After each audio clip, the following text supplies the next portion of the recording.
zadnjem krogu je Olimpija doma pričakala Krko, prvak proti ekipi, ki je izpada iz lige. Domača Olimpija je že postala prvak v zadnjem krogu in tokrat so doma pričakali Krko pred skoraj polnimi tribuni Stožic.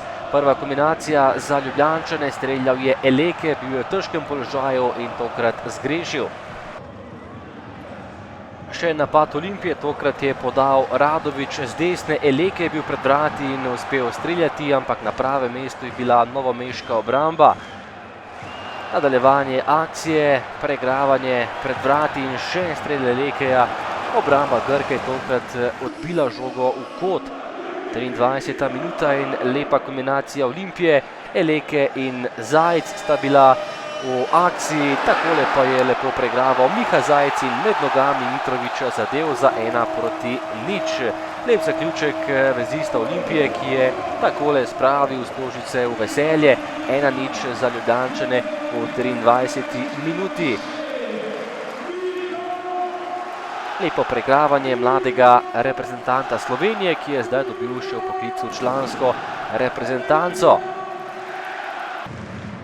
Ob koncu prvega polčasa nov napad za zmajčke, tokrat je podal Kronaveter proti Elekeju, ki je bil v izjemno lepem in ugodnem položaju, a na koncu se je zapletel in predolgo čakal. Mitrović je pravočasno zapustil svoja vrata.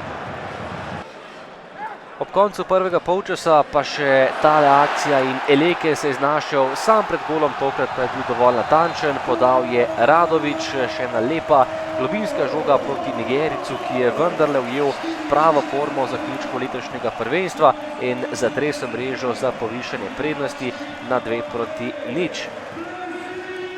To je bil še 15. gol Elekeja v letošnji sezoni, 12 jih je dal v dresu Gorice, 3 pa v dresu Ljubljanske Olimpije v drugem delu prvenstva.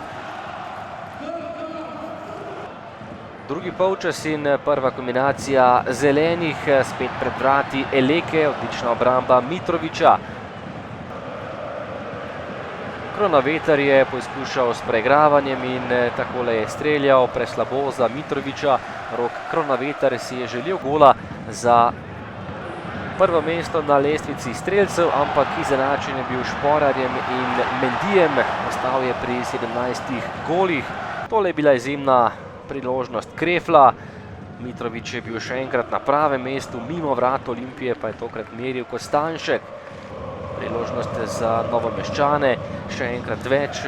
Velbek je streljal daleč močno, ampak nekoliko previsoko.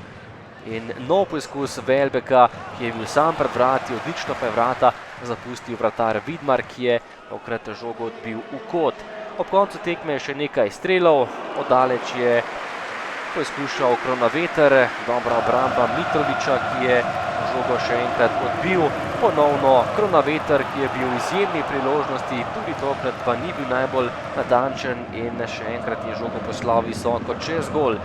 Potem pa je bil Rok Kronaveter v vlogi podajalca, našel je na drugi vratnici Mlinarja, Antonio de la Mea. Mlinar se vrača po poškodbi in na najboljši možen način se je vrnil na igrišča, takole zadetkom v zaključku tekme. Tekla je 87. minuta in 3:0 za Ljubljančane. To je bil še zadnji sodniški žvižg v letošnji sezoni za Ljubljančane.